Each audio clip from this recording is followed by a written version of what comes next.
अस्सलाम वालेकुम नाजरीन, मैं Asad Abbas Bhatt advocate high court हाजिर खिदमत हूँ कुछ नई कानूनी आइनी और सियासी खबरों के साथ। लेकिन नाजरीन, आज जो है वो सबसे पहले आप सब लोगों को मेरी तरफ से, मेरी टीम की तरफ से पाकिस्तान का 77वां जो योम आज़ादी है वो मुबारक हो। दिल की गहराइयों से कंट्रीब्यूट करने की कोशिश करें, लोगों की ज़िंदगी के अंदर आसानियाँ पैदा करने की कोशिश करें। उसकी बरकतों से अल्लाह ताला आपकी ज़िंदगी में भी आसानियाँ पैदा करेगा।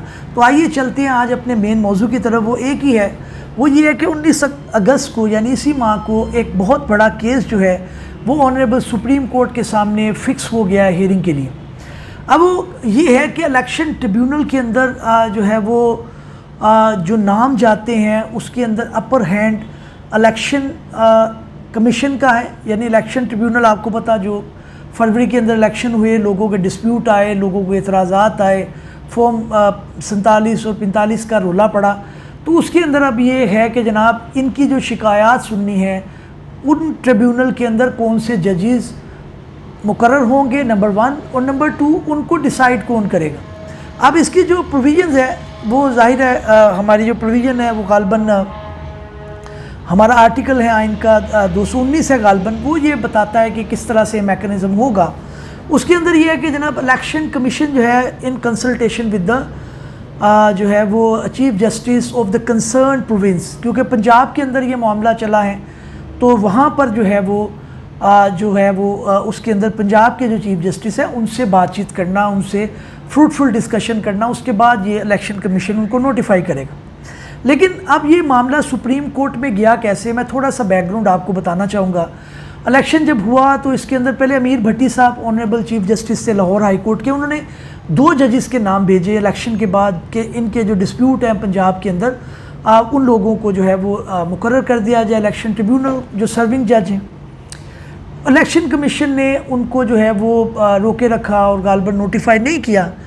उसके बाद जो है वो जस्टिस शहजाद अहमद साहब आ गए चीफ जस्टिस। उन्होंने 6 मज़ीद जजेस जो हैं वो चुन के, जिनकी क्रेडिबिलिटी भी थी, जिनके ऊपर कोई इतराज़ भी नहीं उठाता था, जिनकी जजमेंटें भी अच्छी थी, उनके नाम दिए और उनको भी नोटिफाई नहीं किया गया। इस मामले को लेकर जो है वो सलमान अकरम राजा साहब ने एक writ petition under article 199 file कर दी before the honourable Lahore high court. Lahore high court ने इलेक्शन कमीशन को भी सुना, सलमान अकरम राजा साहब की सुना। उन्होंने कहा जी कि नाम आपके पास जा चुके हैं तो आप इलेक्शन कमीशन इसके अंदर ताहीर क्यों कर रहा है, उसके अंदर जो है वो नाम आ गए हैं, आप डिसाइड करें।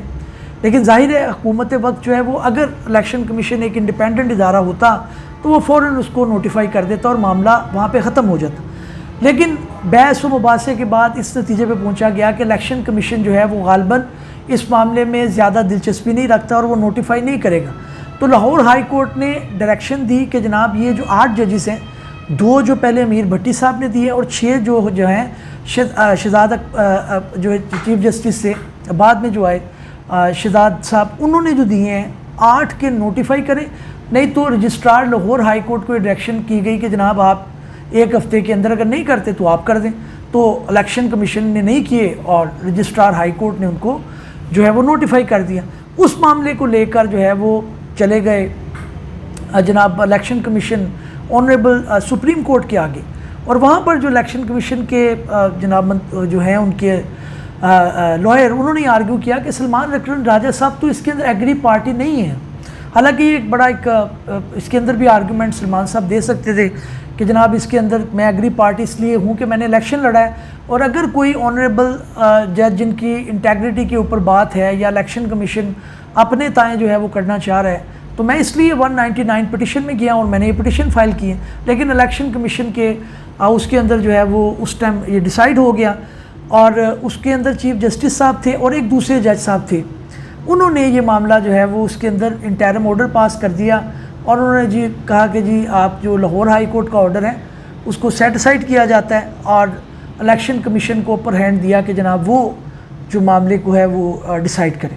अब इसके अंदर जो पेशरफ्त हुई है वो ये है कि जो डेवलपमेंट है वो ये कि चेयरमैन तहरीक इंसाफ की तरफ से या PTI की तरफ से एक एप्लीकेशन गई एक कमेटी को, जो आपको पता है प्रैक्टिस एंड प्रोसीजर एक्ट है जो केस डिसाइड करने के हवाले से है।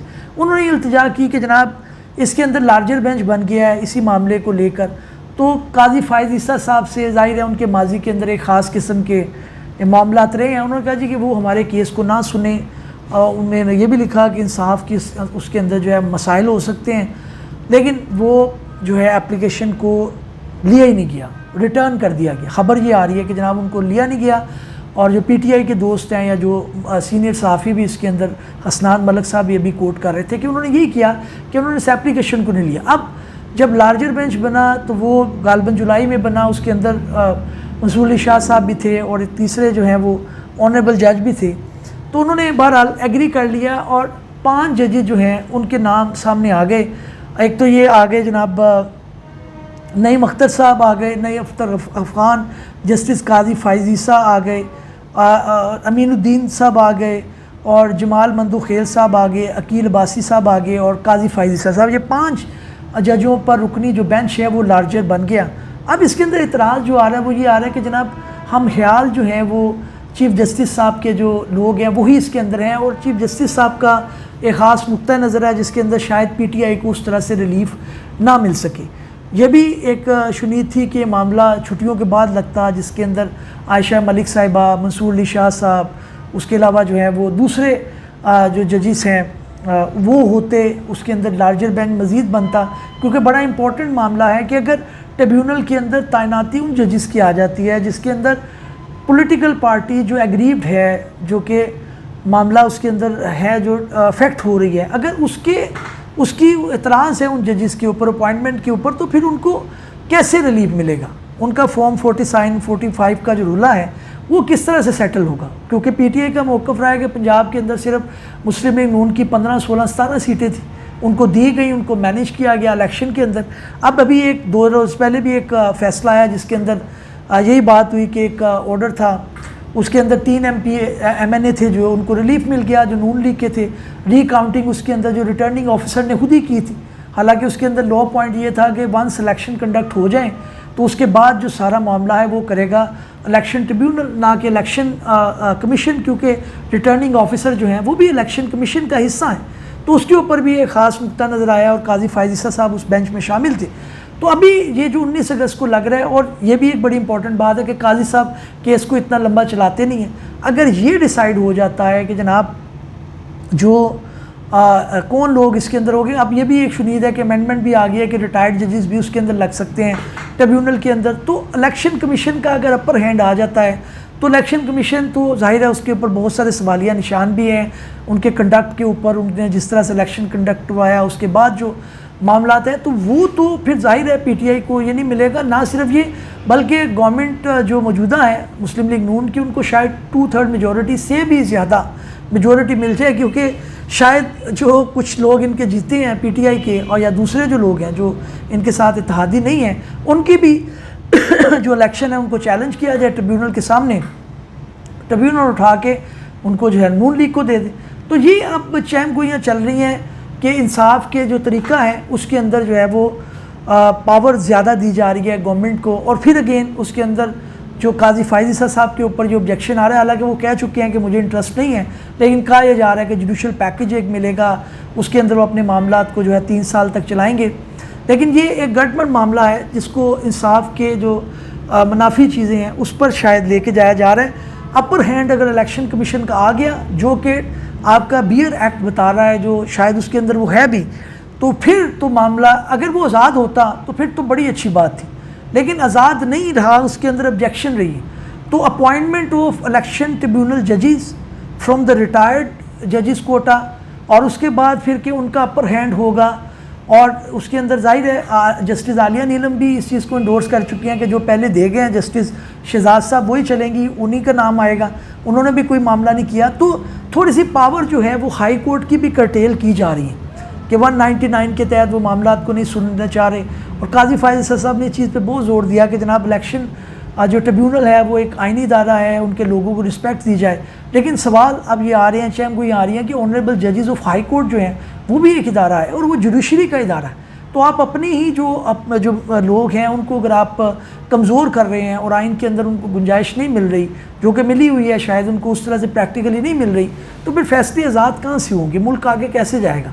लोग फिर इसी तरह से मामलात को जो है वो ऑब्जेक्शन करेंगे, इतराज़ करेंगे, इंटरनेशनल इदारे इतराज़ करेंगे। हमारी एक कहावत है जिसे आप कोटेशन भी कहते हैं कि जनाब इंसाफ सिर्फ होना नहीं चाहिए, इंसाफ होता हुआ दिखना भी चाहिए।